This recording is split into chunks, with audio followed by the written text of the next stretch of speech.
चिरांनि खुंग्रिं ओनसोलनि गोथौ सेलेखा बाजाराव जुनिया ग्राम सभा खुंदों।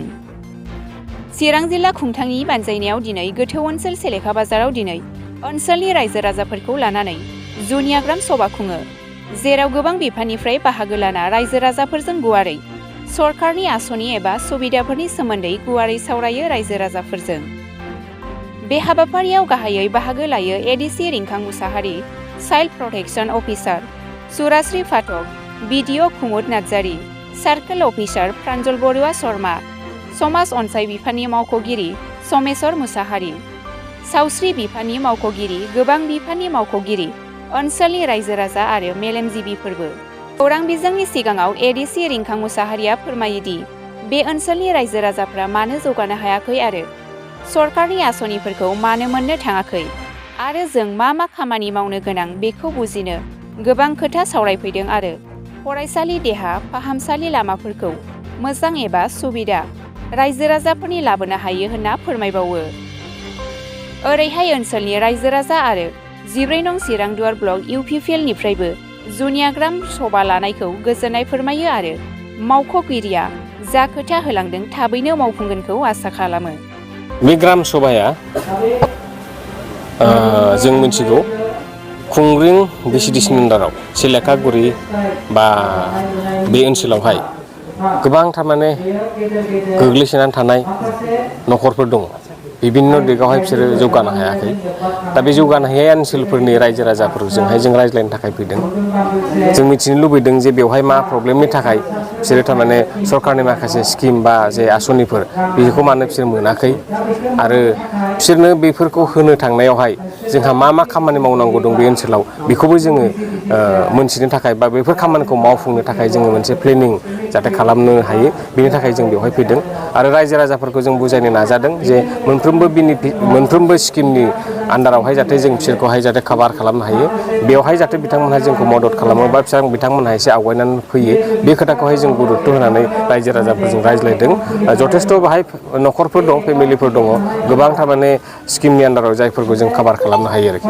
नाथाय थांनाय समफोरावहाय बे ओनसोलावहाय इसिबां जेनेबा जेरैबायदि आवगायबोनांगौ बिदि आवगायबोआखै आरो बेखायनो बेनो जोंनि उद्देश्यआ बिथांमोनखौ जाहाथे जोङो जोंनि जे माखासे स्किमफोर दङ गोबां डिपार्टमेन्टनि बिनि आन्दारावहाय बिसोरखौ जाहाथे जोङो लाबोनो हायो, बेखौ जाहाथे जोङो मोजाङै इमप्लिमेन्ट खालामनो हायो। बेनो जोंनि दिनैनि बे स्पेसियेल गाव सभानि थारमाने मुल कार्यक्रम, मुल प्रग्राम।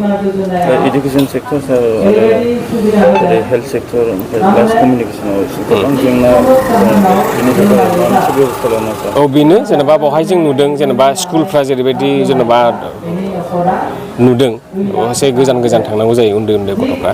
दा बेफोरबायदि खेथ्रआवबो बा लामायानो जा बा अन्य जेनेबा हस्पिटाल फेसिलिटियानो जा बेफोरावबो जों नुदों थारमाने इसिबां थारमाने माखासे जे सेन्टारफोर दं बेफोरनिफ्राय एसे गोजान जायो।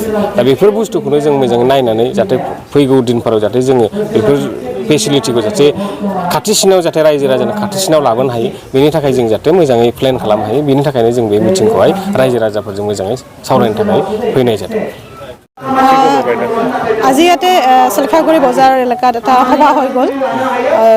বিভিন্ন চৰকাৰৰ আঁচনিবিলাক যাতে ৰাইজে যাতে সুবিধা পাব পাৰে সেইটোৰ কাৰণে তাত আমি আমাৰ নিজৰ আঁচনিবিলাকৰ বিষয়ে আলোচনা কৰিলোঁ। আজি মই জনালোঁ যে যদি কোনোবাই শিশু পালন কৰিব নোৱাৰে তেওঁ CWCৰ সন্মুখত চাৰেণ্ডাৰ কৰিব পাৰে শিশুজনক। তাৰপিছত শিশুজনৰ এডপশ্যনৰ প্ৰক্ৰিয়াটো আৰম্ভ কৰা হয় আৰু তাৰোপৰি যদি কোনোবা অকলশৰীয়া মহিলা আছে, বিধৱা হওক বা ছেপাৰেটেড হওক আৰু তেওঁ দৰিদ্ৰ যদি হয় তেওঁৰ শিশুৰ কাৰণে এটা সুবিধা, আৰ্থিক সুবিধাৰ কাৰণে তেওঁ দৰখাস্ত দিব পাৰে। সেই দৰখাস্তখন আমি DC ছাৰলৈ পঠিয়াই দিওঁ ৰিকমেণ্ডেশ্যনৰ কাৰণে। DC ছাৰৰ ৰিকমেণ্ডেশ্যনৰ পাছত তেওঁলোকে মাহে 4,000 টকাকৈ এটা আৰ্থিক সহায় এটা লাভ কৰে। গতিকে এই ধৰণৰ সুবিধাখিনি আমি দি আছোঁ আৰু সেই বিষয়ে আমি আজি সজাগ কৰিবলৈ আজি ইয়াত গোট খাইছিলোঁ। ধন্যবাদ। जोंहा जोंनि 14 नं चिरां दुवार समस्तिनि सिङाव थानाय खुंग्रिं BCDCनि सिङाव थानाय नैबे धलपानि एलेकायावहाय ओनसोलावहाय मोनसे जर'खा ग्राम सभा जोङो दिनैहाय लानाय जादों। दा जोंनि चिरांनि जाहा DC बिथांनि बिथोन बायदियै दिनैहाय नैबे सेलेखागुरियाव मोनसे जे स्पेसियेल ग्राम सभा बेखौ जोंहा लागासिनो दङ, बेयो सोलिगासिनो दङ आरो बेनि गेजेरजों जोंहा जोंनि चिरांनि जोंहा ADC जाहा रिंखां मुसाहारि बिथाङा बाहागो लाफैदों गाहाय आलासि महरै आरो जोंनि चिराङाव थानाय हेड अफ दा डिपार्टमेन्ट गोबां डिपार्टमेन्टनि जोंहा अफिसारफोर बिथांमोना बाहागो लाफैदों आरो बे बाहागो लाफैनायनि गेजेरजों दिनैहाय गोबां बाथ्राफोर सावरायनायखौ जों मोन्दों। सोलोंथाइ बिथिङाव सावरायनाय जादों, आबाद बिथिङाव सावरायनाय जादों, लामा बान्दो दंग'नि सायावबो निश्चय सावरायनाय जादों, जोंहा सावस्रि बिथिङावबो सावरायनाय जादों आरो बिदिनो सेरिकालचार बेबादि डिपार्टमेन्टनि सायावबो सावरायनाय जादों। बायदि बायदि डिपार्टमेन्टनि सायाव निश्चय सावरायनाय जादों आरो जों आसा खालामो बे ओनसोला दिनैसिमाव जोङो 1989 मायथाइनिफ्राय बे जायगायाव बिथांमोना रायजो जाफैदों। दिनैसिम 35-36 बोसोर जाबाय। दासिमाव बे ओनसोला जेरैबायदि जौगानांगौमोन बेखिनि जौगानो हायाखै। बेफोरखौ लानानै गुवारै सावरायनाय जादों। रायजो राजाफोरजों इन्टारेक्सन सोंनाय फिन्नाय बेखिनिखौ खालामनाय जादों आरो मिजिं खालामो जेसेबां जोंहा डिपार्टमेन्टनि अफिसारफोर बिथांमोना फैदों गावसिनि माखासे सुजुग सुबिदानि फारसे बिथांमोना रायजो राजाफोरनो फोरमायदों आरो रायजो राजाफ्रा निस्सय गोजोननाय मोन्दों। फैबाय थानाय समाव बे ओनसोलखौ माब्रै लुखांनो हायो, माब्रै फोजौनो हायो, बे ओनसोलाव माबायदि फसंथान गायसनफैनो हायो, बे ओनसोलाव माबायदि जोङो गोजौ थाखोनि माखासे खामानि मावफैनो हायो, बे बाथ्राफोरनि सायाव गुवारै सावरायनाय जादों। आं आसा खालामो आङो 12 नं चिरां दुवार ब्लक कमिटि इउपिपिएलनि जानानै आं बेखौनो खावलायगोन जाहाथे निस्सय बे ओनसोलखौबो निस्सय जौगानाय फारसे खालामनो नाजानांगोन। गोबां डिपार्टमेन्टनि खामानिफ्रा बाहाय जेरैबायदि जानांगौमोन बेखिनिया जानायखौ जों नुवाखै। दा फैबाय थानाय समाव जाहाथे बे हाबाफारिफ्रा जाहाथे मोजाङै मावफुंजागोन आरो बेखायनो आं रायजो राजाखौ खावलायगोन जाहाथे बिथांमोनहाबो जाहाथे बैसोर अफिसारफोरजों मोजां सोमोन्दो लाखिनानै खामानि मावनो नाजानांगोन, खामानिखौ आदाय खालामनो नाजानांगोन आरो ओरैनो न'आव थानानै जोङो बे ओनसोलखौ लुखांनो होनब्ला बे निस्सय जानाय नङा। जोङो बाहेरायाव ओंखारबोनांगोन, खामानि मावनांगोन, सोमोन्दो लाखिनांगोन आरो बिनि उनावसो जोङो बे ओनसोलखौ मोजां फारसे लांनो हागोन आरो लुखांनो हागोन। आं बेखिनिखौ मिजिं खालामो। दिनै बे समाव जोङो खुंग्रिं BCDCनि सिङाव थानाय दलफानि एरिया, दा बेहाय गासै जोंनियाव दलफानि एरिया हिसाबै 60 गामि दङ।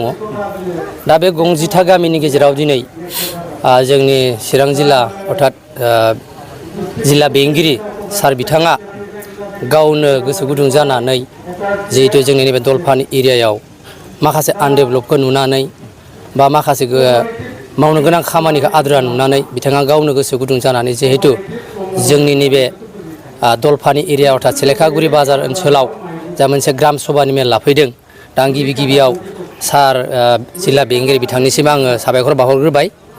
दा दिनै जों बेखौनो फोरमायनो लादों जे दिनै नंगौ जोंनि दलफानि हिसाबै जोंनि नैबे बे ओनसोला खोब गोग्लैसोनानै थानाय।